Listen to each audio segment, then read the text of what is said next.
Hola, buenos días a todos y a todas. Muchas gracias por venir y gracias también al Congreso Innova Bilbao por invitarme a dar esta ponencia.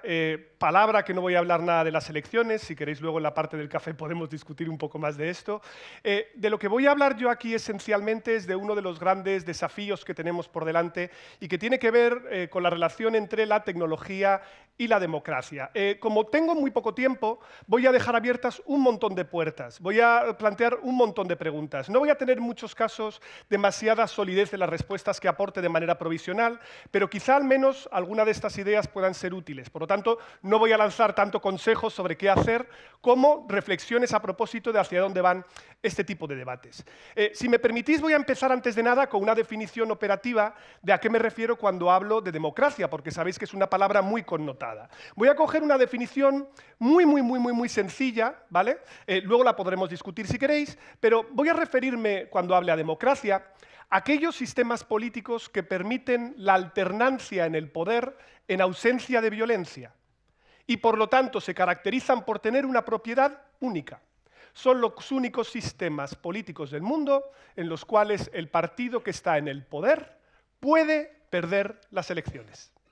Esto es importante porque ya como la mayoría de las dictaduras también hacen elecciones, podemos pensar que simplemente con ir a votar ya estamos ante una democracia, ni mucho menos. Y esta definición evidentemente incorpora muchas cosas, es decir, incorpora que tiene que haber pluralismo, que tiene que haber independencia de los medios, elecciones libres y competidas, etcétera, etcétera. Y la primera pregunta que tenemos que hacernos es si efectivamente estamos ante una recesión autoritaria, un retroceso en la democracia o no. Y los datos que tenemos de acuerdo con VDEM, que es uno de los think tanks más prestigiosos que hace análisis en este sentido, es que nosotros tuvimos un periodo de florecimiento de las democracias a partir de la tercera ola de democratización. Esto ocurre a partir del año 1974, con la caída de la dictadura de los coroneles en Grecia, pero luego la caída del muro de Berlín, democratización de América Latina, etc.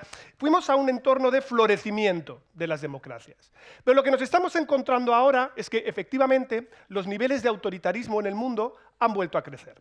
Estamos hoy en niveles de autoritarismo parecidos a los que teníamos en los años 80, más o menos en el año 86-87. El tipo de autoritarismo que tenemos es diferente al que había entonces. Por supuesto, muchas de esas dictaduras tienen elecciones, pero la oposición no puede ganarlas nunca, y las propias democracias que considerábamos de calidad están en un proceso de retroceso. Esto está ocurriendo en muchísimos lugares, retrocesos en derechos y libertades, también dentro de los propios sistemas liberales. La pregunta es, ¿la tecnología tiene algo que ver con esta dinámica? Cuidado, porque muchas veces que dos fenómenos ocurran a la vez no significa que uno cause el otro. Tenemos que ser muy cautos. Pero sí sabemos algo, y yo creo que es muy relevante, que es que la tecnología es fundamental porque nuestras instituciones, nuestros sistemas de gobierno, son sistemas de gobierno mediados. Es decir, escogemos representantes, porque si estuviéramos en el siglo V a.C. en Grecia, podríamos participar directamente del proceso político, si nos tocaba en Atenas, en Esparta no, pero nuestro sistema está mediado, por lo tanto la tecnología que condiciona dicha mediación es clave.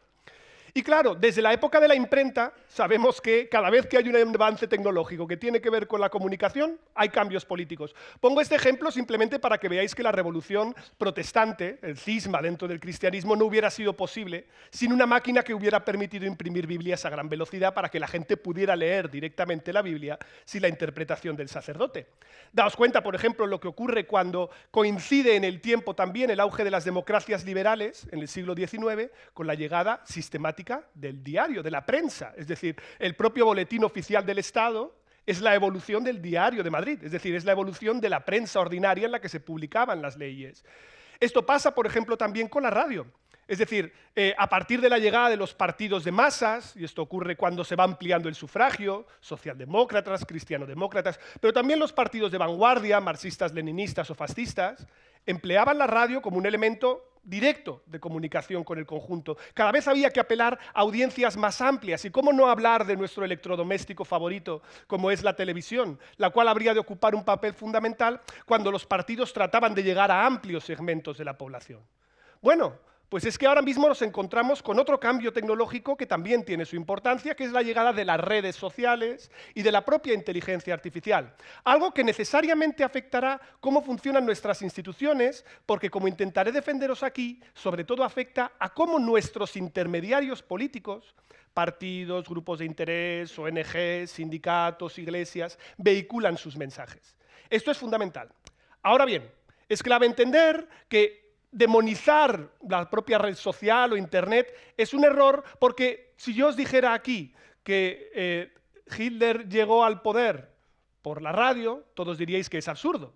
Pero Hitler empleó la radio desde el poder. Es decir, una cosa es que los nazis emplearan la radio y otra que la radio trajera a los nazis. Y eso es muy importante recordarlo porque la tecnología es neutra desde una perspectiva, en un principio, de cuál sea el fin que nosotros le demos.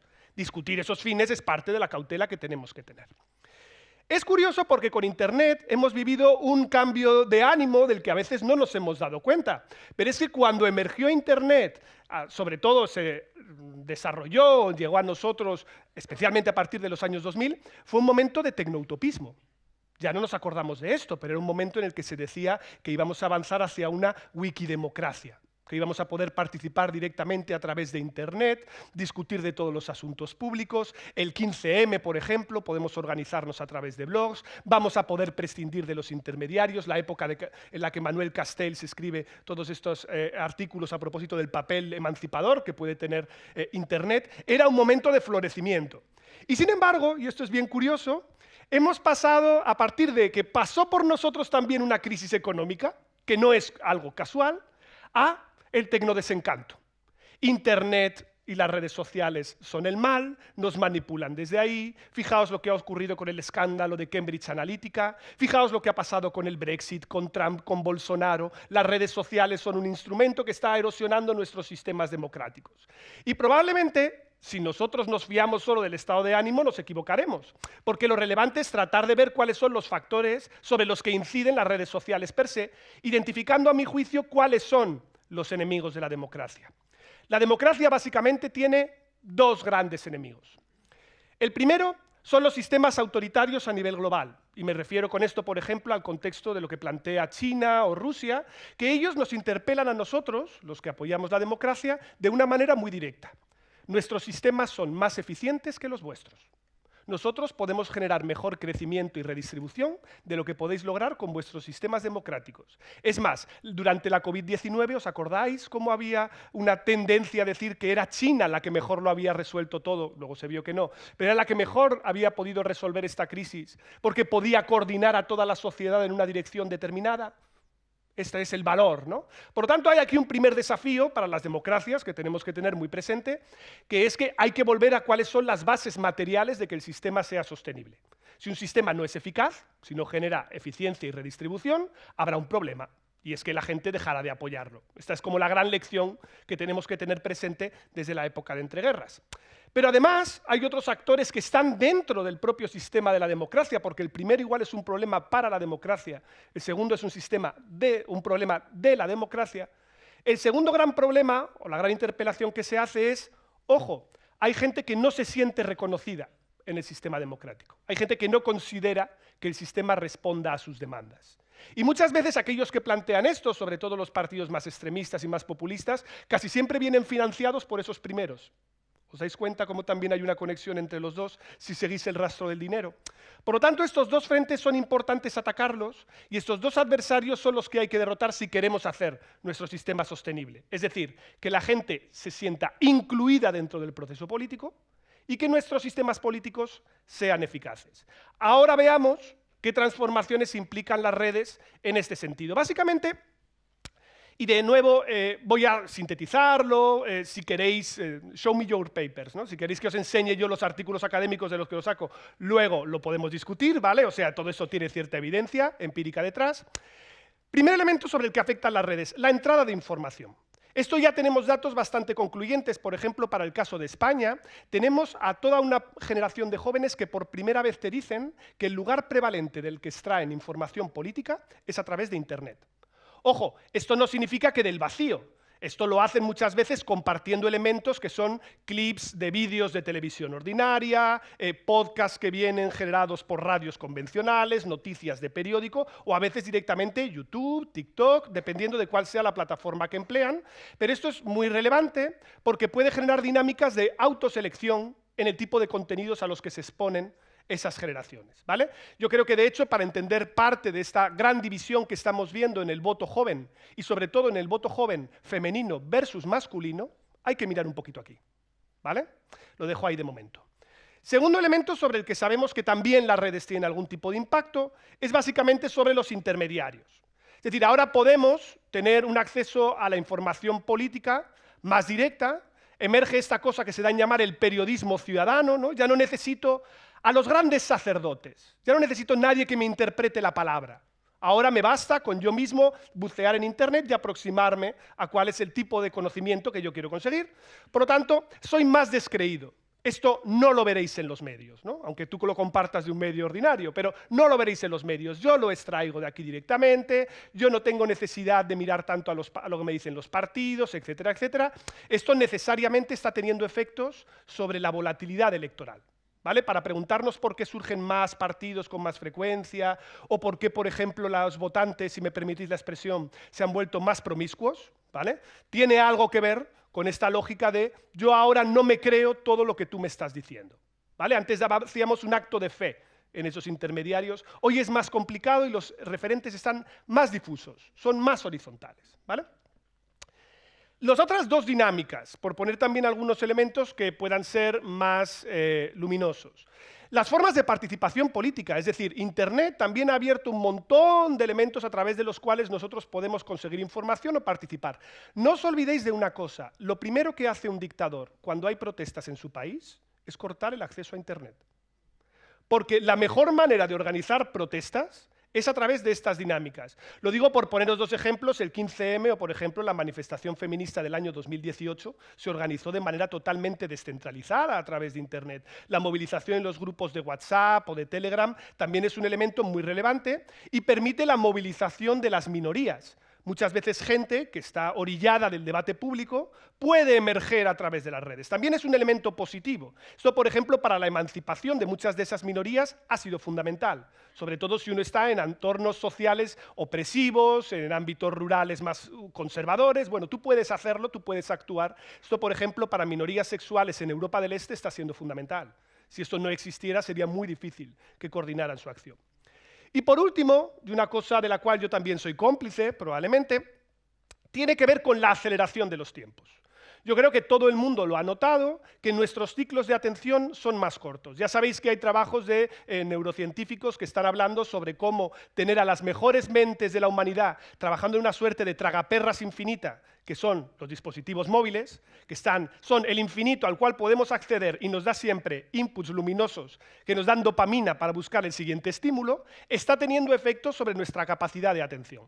Hay algunos más pesimistas en esto, otros más optimistas, pero eso tiene también una permeabilidad sobre el debate público de nuestras sociedades. Los temas que son muy relevantes hoy, mañana, son totalmente olvidados. Todo es muy importante en ese momento y extremo. Además, te llaman la atención. Permea el entretenimiento con la propia información política. Y la idea es que, wow, qué relevante. No, era broma, el siguiente tema. Por lo tanto, es imposible el que podamos seguir el hilo de una conversación pública compartida. Y esto, lógicamente, genera un elemento, que es la frustración. ¿Por qué? Pues por una razón muy fácil de entender. Los ciclos de la comunicación son más rápidos que los ciclos de las políticas públicas. Las cosas cambian más lentamente de lo que nos dicen que cambian o de las expectativas que nosotros tenemos para que las cosas cambien. El resultado es que este nos engaña, hay que saltar al siguiente. No aguantamos un producto. E igual que si yo os dijera que la tinderización, si me permitís la expresión, de la política tiene elementos positivos, que es no aguantes a tu pareja si no la quieres, también puede tener su anverso un poco más negativo, que es no aguanto a nadie con quien no sintonice de manera continuada durante al menos 72 horas, porque si no el mercado es infinito y saltaré al siguiente. ¿Vale? Por tanto, esta lógica, ¿no?, que lo vemos claro en el emparejamiento, en el mercado matrimonial, que llamamos los sociólogos con un poco de maldad, pues se aplica también al caso de los medios y de la Internet respecto a la democracia. ¿Qué efectos puede tener esto para la deliberación pública? ¿Para cómo nos relacionamos? Bueno, hay una teoría que está relativamente extendida, es la que tiene más evidencia empírica detrás, es la que más se ha tratado, que es la lógica de las cámaras de eco. La lógica de las cámaras de eco todos la vais a entender de manera muy sencilla, que es, primero, nosotros normalmente, los medios de comunicación, no es solo que nos informen de manera unidireccional sobre cómo tenemos que pensar sobre cosas, es que nosotros autoseleccionamos a qué medios nos exponemos. ¿Por qué? Porque nos gusta escuchar aquello que queremos oír. ¿Vale? Es decir, nos gusta que nos den la razón, nos gusta que nos hablen de los temas que nos interesan. Por lo tanto, si simplemente me dijerais los que estáis en la sala qué radio escucháis, qué periódico leéis o qué tele veis, podría hacerme una composición aproximada de qué tipo de ideología tenéis. Aproximada. Hablo de ideología, no de identidad partidista, que es diferente. Pero en cualquier caso, ¿qué es lo que ocurre con Internet? Pues que ahora estamos a un clic de nuestros prejuicios. ¿Vale? Es mucho más fácil todavía el autoseleccionar el tipo de contenidos a los que nos exponemos. Y esto termina generando que dialoguemos y veamos un mundo tamizado a través de la gente que piensa de manera parecida a nosotros. Por lo tanto, una progresiva construcción de burbujas ideológicas estancas sin espacios de intercambio. Además, esto tiene otro elemento añadido, que es la sublimación del extremismo. ¿A qué me refiero con esto? Si no me equivoco, en España hay algo más de 8.200 municipios y hay una constante universal, siempre hay un tonto del pueblo. ¿Vale? Esto es así, esto ha pasado así toda la historia, ¿vale? Da igual, las ciudades grandes tendrán más seguro, pero al menos vamos a poner nivel base, al menos un tonto tiene que haber. Ese tonto, efectivamente, es alguien que está silenciado en ese pueblo porque dices, bueno, ya está otra vez con lo que la Tierra es redonda, o la Tierra es plana. Ya está otra vez con que Bill Gates está inyectándonos microchips. Ya está con que no sé qué. Vale, no pasa nada, ¿vale? Tú le das una palmadita en la espalda, le pagas el zurito, ¿vale? Y ala, correr y no molestes.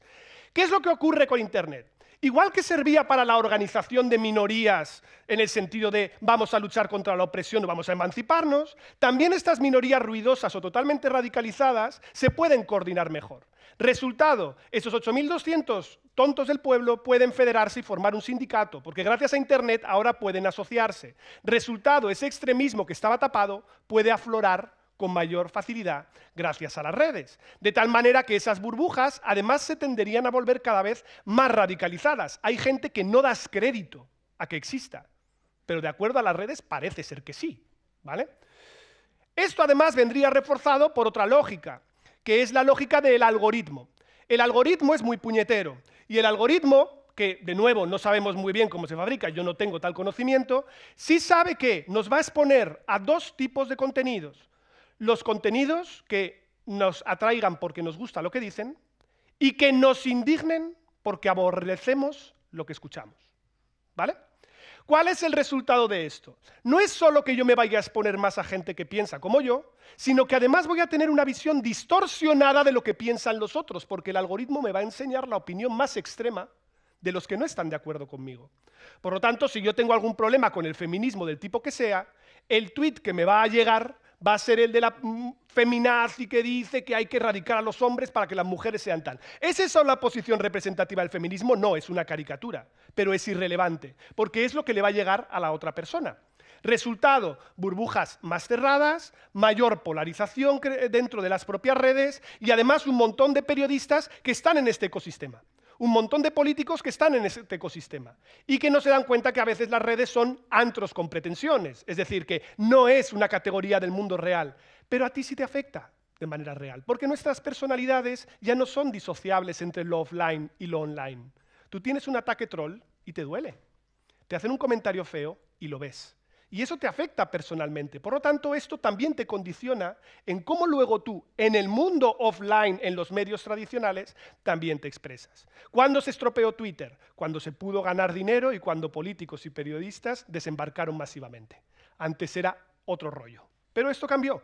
Y cuando ya están dentro, ellos se embeben también de esta lógica y no os digo nada con los titulares de arden las redes, ¿no? Arden las redes y nadie sabe en qué dirección arden, pero debe de haber mucho fuego por ahí metido. Bien. La pregunta de esto es, ¿vale? Y esto es otras partes de la evidencia académica no tan respaldadas, pero que me parece que es relevante poner encima de la mesa.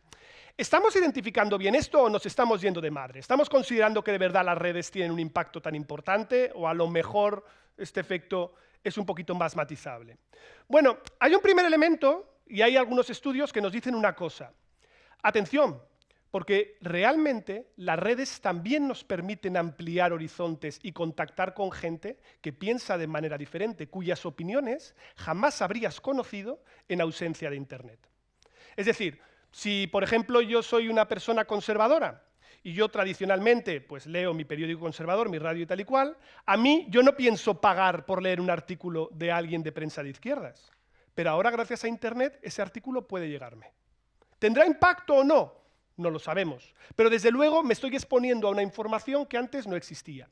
Y además, y aquí hay un elemento que es muy interesante, no olvidemos que las redes sociales son eminentemente sociales. Significa esto que buscamos agradar. Y significa que muchas veces compartimos cosas en entornos en los cuales no tenemos personas que de manera homogénea piensen lo mismo que nosotros. Y aquí me referiré a uno muy concreto, que es el WhatsApp de la familia. Donde compartimos informaciones, donde compartimos relatos, memes en los que no todo el mundo está de acuerdo y a veces nos tiramos de los pelos, pero tengo un tío de otra ideología que whatever y me tengo que llevar bien con él y bueno, lo compartimos y ya vemos cómo lo gestionamos, ¿vale? Pero ese elemento existe precisamente gracias a Internet, es decir, nos podemos exponer a mucho más contenido y mucha más información. Otra cosa es cómo tú la utilices, ¿no? Y hay otra cosa que a mí me irrita a veces, no lo voy a negar aquí, que es que muchas veces no miramos a la estructura, y me explico. Es muy fácil discutir sobre fake news, polarización, desinformación, etcétera, etcétera, enajenándonos de algo que evidentemente nos ha pasado. Y es que nuestras sociedades han tenido dos shocks seguidos de gran impacto, como han sido una gran recesión en el año 2008 y ha sido una pandemia en el año 2020. No podemos quitar eso de la ecuación y decir voy a combatir las fake news o esto viene porque los malvados bots rusos están intentando influirnos, que es evidente que sí, sin mirar también a que hay factores profundos que explican que la gente esté cabreada, que la gente esté en un tono más nihilista, que tiene que ver muchas veces con trazos psicológicos y con una cicatriz que no hemos medido adecuadamente en nuestras sociedades y que nos quedamos simplemente con la estructura de la comunicación. ¿Por qué? Porque es lo barato. Porque resolver los otros problemas, eso es más complejo. Oiga, ¿qué es lo que ha pasado? ¿Cuáles son las cicatrices de desigualdad que nos ha dejado la recesión del año 2008? ¿Y dónde está esa gente? ¿Vale? No, es que está desinformada, está manipulada, está fake news, vale, pero vamos a ver si a lo mejor lo otro, la realidad material de esas personas no nos explica más que simplemente mirar a la cuestión que tiene que ver con las redes sociales. Y claro, veo que voy a ser al revés, yo voy a ir demasiado de bien de tiempo. Y esto me pasa un montón de veces. Porque hablo rápido. ¿Qué retos tenemos que tener presentes? Y a lo mejor merece la pena que me detenga un poquito más en esto. El primero es la constatación de una realidad que yo creo que tenemos que afrontar de cara, y es que Internet no es un espacio democrático. ¿Y a qué me refiero con un espacio democrático? No es un espacio universal, sino que nosotros operamos a través de otros operadores privados. ¿Vale? Daos cuenta que ninguna de las principales tecnológicas del mundo es europea. De hecho, ahora mismo vosotros tenéis que decidir a quién le vendéis vuestros datos, nota al pie, que es el petróleo del presente y del futuro. Si queréis a través de TikTok a China o si queréis a través de Facebook y de Instagram a Estados Unidos. Vosotros decidís. ¿Vale? Pero esos datos, esa información, va a compañías privadas. Ojo, porque aquí hay un debate que es, ¿este espacio tiene que ser regulado? ¿Cómo? Porque yo sí sé que existe televisión pública y radio pública, no existen redes sociales públicas. ¿Vale? Esto también es un hecho y a lo mejor fracasarían y no funcionarían porque no pueden hacerlo ni deben hacerlo. Pero esto es un debate que hay que afrontar. Me voy al otro extremo. ¿Los estados esto lo saben? Sí, porque me imagino que estaréis todos familiarizados con el sistema de crédito social chino, que es un sistema en el cual usted recibe puntos o pierde puntos en función de lo bien o lo mal que habla del sistema de gobierno. Y esto es como la pesadilla distópica de Black Mirror, en el que uno subía o bajaba de niveles en función de cuántos likes tenía. Aquí pasa exactamente igual, claro. Si todo se puede controlar a través de Internet, tu dinero es digital, tus expresiones públicas lo son, pierdes puntos hasta por recibir un email de un familiar que ha hablado mal del Partido Comunista Chino. Por tanto, el nivel de control social que permiten las redes sociales también es bárbaro. Bueno, aquí hay un debate. Aquí hay un primer debate, que es operadores privados, operadores públicos, cómo se relaciona esto y qué papel juega la regulación. Segundo, claro, la inteligencia artificial, esto va a multiplicar los efectos que tiene. En términos de desarrollo, esto lo vemos continuamente. Si ahora vamos a empezar ya, bueno, ya lo estamos haciendo, deepfakes, manipulación de la voz, de la imagen para simular la presencia de los políticos, ¿no? Bueno, todo esto va a tener una relevancia enorme y esto, a mi juicio, puede tener otro efecto que es acelerar esa desintermediación de la política, por la cual yo no confío ni siquiera en mis ojos, ¿vale? Porque ya no estoy muy seguro de qué tipo de información me estás dando y no sé si es verdad o mentira. Y no tengo ninguna razón para creérmelo y por lo tanto hay una destrucción total de las jerarquías epistémicas. ¿A qué me refiero con jerarquías epistémicas? Me refiero a la existencia de alguien de quien sí me fío porque tiene un valor lo que me dice. Y ahora hay una total democratización, pero si ha salido esto, si ya lo estamos viendo con memes y a menor intensidad, ¿vale? De partidos que se decía que si llegaban al gobierno iban a prohibir la Semana Santa o te iban a expropiar tu piso, ¿vale? ¿Qué no vamos a ver a través de la inteligencia artificial? Y más aún, ¿esto puede terminar generando sociedades de dos velocidades? Muy probablemente. Es decir, que aquellas personas que tienen alto capital cultural, alto capital cognitivo, que conocen estas cuestiones, se vuelvan más desconfiadas y sepan filtrar el grano de la paja, y una gran cantidad de personas que tienen menos información política, que hacen un consumo de barrido, digámoslo así, de cuál es el tema del que se habla en ese momento, y por lo tanto, al no ser capaces de discernir, sean más influenciables, sabiendo que las campañas electorales cada vez tienen más impacto en ese regusto que hay en el último minuto. Por lo tanto, yo, el día de la jornada de reflexión o el siguiente, te filtro un deepfake con una declaración de un político inoportuna, creada y manufacturada de manera falsa, y te giro la elección. Y eso puede tener un impacto enorme. Por lo tanto, lo que yo quiero plantear aquí ¿es esto algo, o la existencia de las redes sociales o de Internet, algo que necesariamente tenga que ser negativo? Mi respuesta es no. Mi respuesta es en absoluto. Es un mundo de potencialidades inmenso. Es un proceso, como lo vamos a ver también en los mercados de trabajo, de destrucción creativa brutal, y también en la necesidad, y nos interpela a repensar cómo queremos hacer que nuestras democracias se relacionan con ella. Yo insisto, y lo voy a decir 1000 veces, la tecnología es neutra. La electricidad me sirve lo mismo para calentar una silla eléctrica que para freír un huevo en una cocina. Lo que tenemos que decidir es cómo la empleamos y, por lo tanto, lo que no podemos hurtar, a mi juicio, es el debate moral, el debate ético y el debate político sobre las implicaciones que tiene esta nueva tecnología en el funcionamiento de nuestras democracias, entendiendo que la democracia en sí misma, como sistema de gobierno, es algo que merece la pena defender y preservar. Y aquí lo dejo. Gracias.